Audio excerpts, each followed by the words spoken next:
Assalamualaikum warahmatullahi wabarakatuh. Halo semuanya, kali ini saya akan menemani kalian belajar akidah akhlak, menghindari akhlak tercela part 2 ya, yaitu tentang ghibah, fitnah, dan namimah. Sebelumnya silahkan berdoa terlebih dahulu dengan mengucap basmalah. Ya, ini yang ketiga ya, ghibah. Ghibah sendiri pengertiannya adalah sebagai berikut.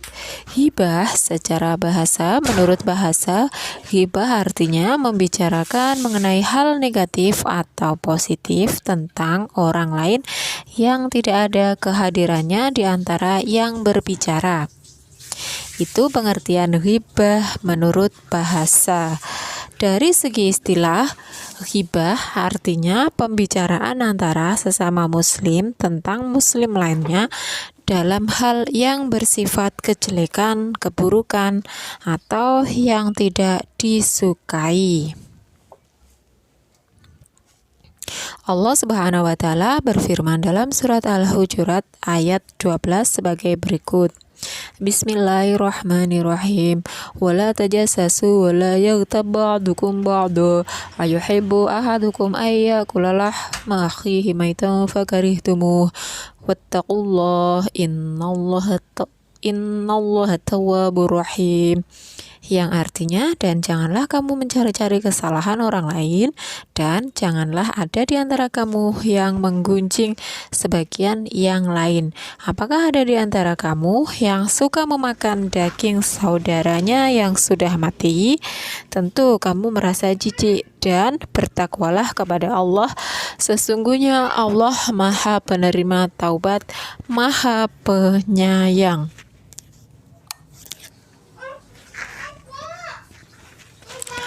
Pada zaman modern ini, dengan berbagai macam alat informasi yang semakin canggih, perbuatan ghibah pun dikemas sedemikian manisnya,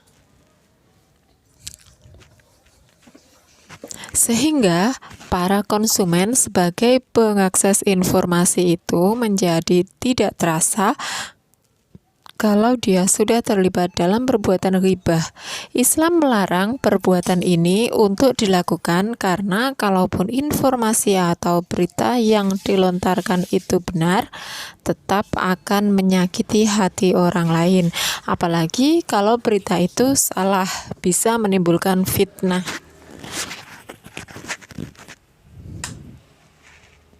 Allah berfirman dalam surat Al-Ahzab ayat 58.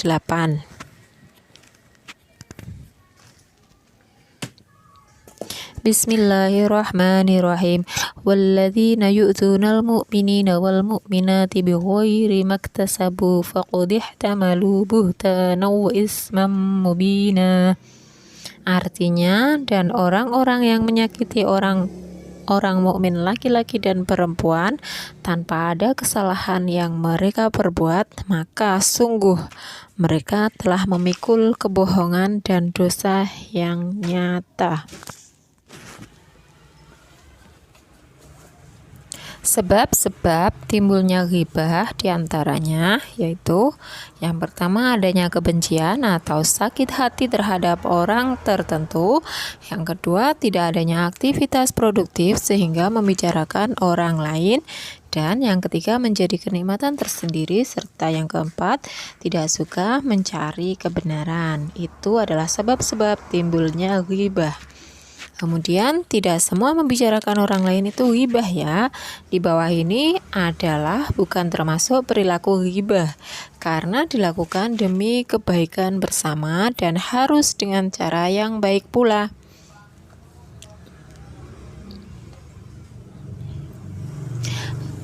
Yaitu pertama, melaporkan kejahatan kepada pihak-pihak yang berwenang seperti polisi atau jaksa untuk proses penyidikan. Yang kedua, mengungkapkan kejahatan dengan tujuan perlindungan masyarakat dari kejahatan itu. Yang ketiga, menjelaskan keburukan ahli maksiat dan ahli bid'ah agar masyarakat Islam selamat dari keburukannya. Dan yang keempat, membicarakan keburukan orang lain dalam upaya mencari jalan keluar untuk amar ma'ruf nahi mungkar. Bahaya perilaku ghibah diantaranya: pertama, mendapatkan murka Allah; kedua, hatinya menjadi keras; ketiga, pemicu terjadinya perpecahan dan pertikaian; berani berbuat maksiat; amal ibadah ditolak oleh Allah Subhanahu wa Ta'ala. Cara menghindari perilaku ghibah diantaranya yaitu pertama, menyadari bahwa perilaku ghibah tidak disukai oleh Allah. Yang kedua, menjauhi hal-hal yang dapat mendatangkan ghibah. Ketiga, berkumpul dengan orang-orang soleh.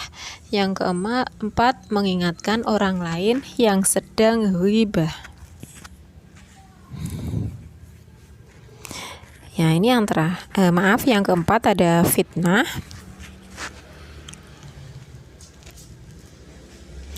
Pengertian fitnah secara bahasa artinya berpaling dari jalan yang benar, sesat, pembunuhan dan kebinasaan, perselisihan dan peperangan. Itu adalah arti fitnah secara bahasa.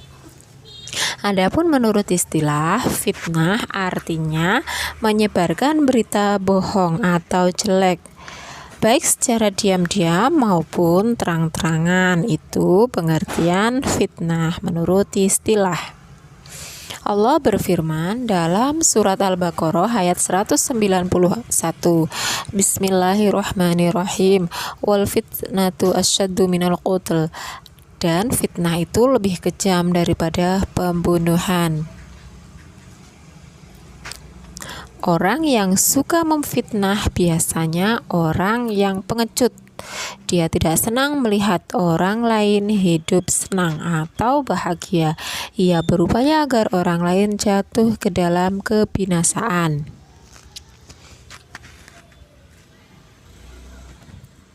Sebab-sebab timbulnya fitnah diantaranya yaitu: pertama, tidak melakukan koreksi dan analisis data, terlalu cepat menyimpulkan adanya kebencian, tidak bisa membedakan benar dan salah. Dalam Quran surat Al-Anfal ayat 28, Bismillahirrahmanirrahim. Wa'lamu annama amwalukum wa auladukum fitnatu wa annallaha 'indahu ajrun 'azim. Dan ketahuilah bahwa hartamu dan anak-anakmu itu hanyalah sebagai cobaan, dan sesungguhnya di sisi Allah ada pahala yang besar. Dampak negatif fitnah diantaranya: mendapat ancaman Allah Subhanahu wa Ta'ala akan siksa neraka yang sangat pedih, rusaknya kehidupan masyarakat karena adanya kecurigaan antara yang satu dengan yang lain, terpecahnya persatuan masyarakat yang dapat memicu timbulnya beberapa kelompok yang mendukung maupun yang menentang.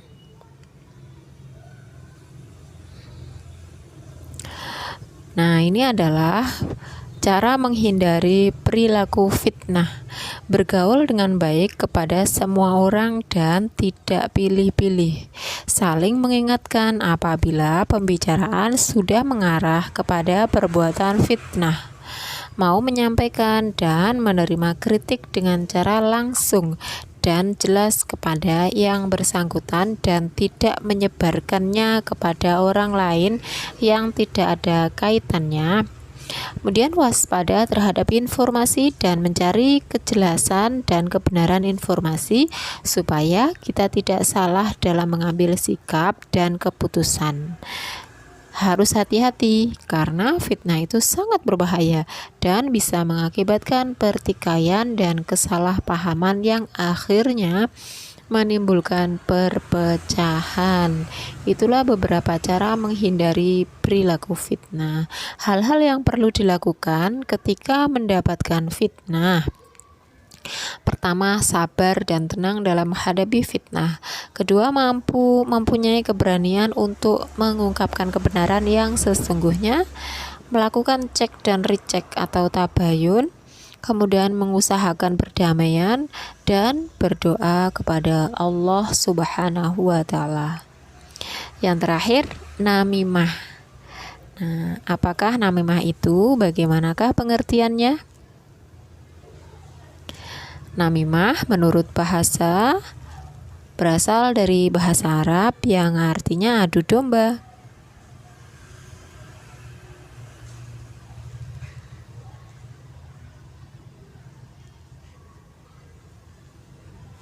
Adapun yang dimaksud dengan namimah menurut istilah adalah menyampaikan sesuatu yang tidak disenangi, baik yang tidak senang itu orang yang diceritakan ataupun orang yang mendengarnya.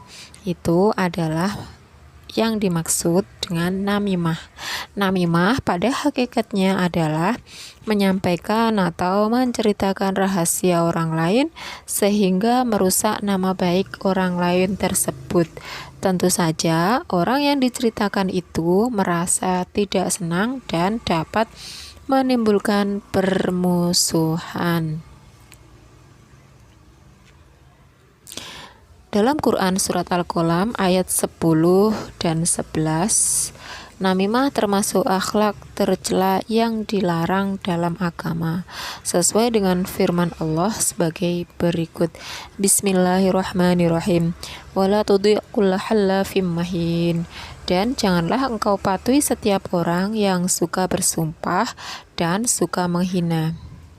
Hammazim masya'im binamim, suka mencela yang kian kemari menyebarkan fitnah. Penyebab timbulnya perbuatan namimah atau adu domba antara lain: 1. Ada perasaan tidak senang terhadap orang yang diceritakan. 2. Adanya sifat dengki pada diri seseorang yang menyebabkan ketidaksenangan kepada orang lain yang mendapatkan kebahagiaan maupun kesuksesan. 3. Mencari muka agar orang lain bersimpati kepada dirinya. Yang keempat, gemar berbicara berlebihan, omong kosong, atau berbicara tentang hal-hal yang tidak benar. Ada beberapa cara untuk menghindari sifat namimah, antara lain apabila melihat atau mendengar sesuatu yang disampaikan orang lain itu akan menimbulkan keburukan, sebaiknya didiamkan saja. Jangan melayani omongan orang yang suka berkata bohong. Apabila ada berita yang meragukan dari seseorang, agar diselidiki dulu kebenarannya. Itu beberapa cara untuk menghindari sifat namimah.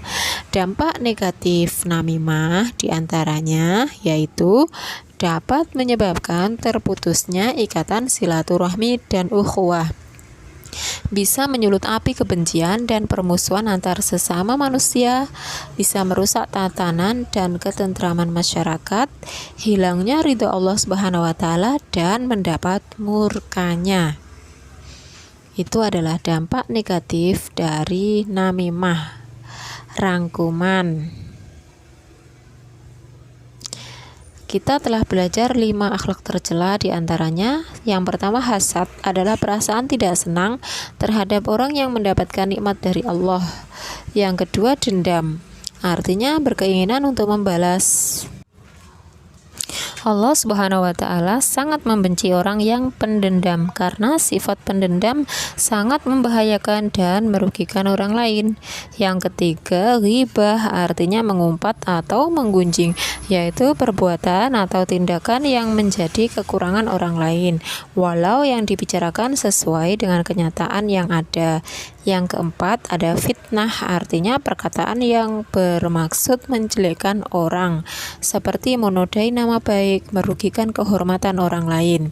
Yang kelima, ada namimah, pada hakikatnya adalah menyampaikan atau menceritakan rahasia orang lain, sehingga merusak nama baik orang lain tersebut. Tentu saja, orang yang diceritakan itu merasa tidak senang dan dapat menimbulkan permusuhan.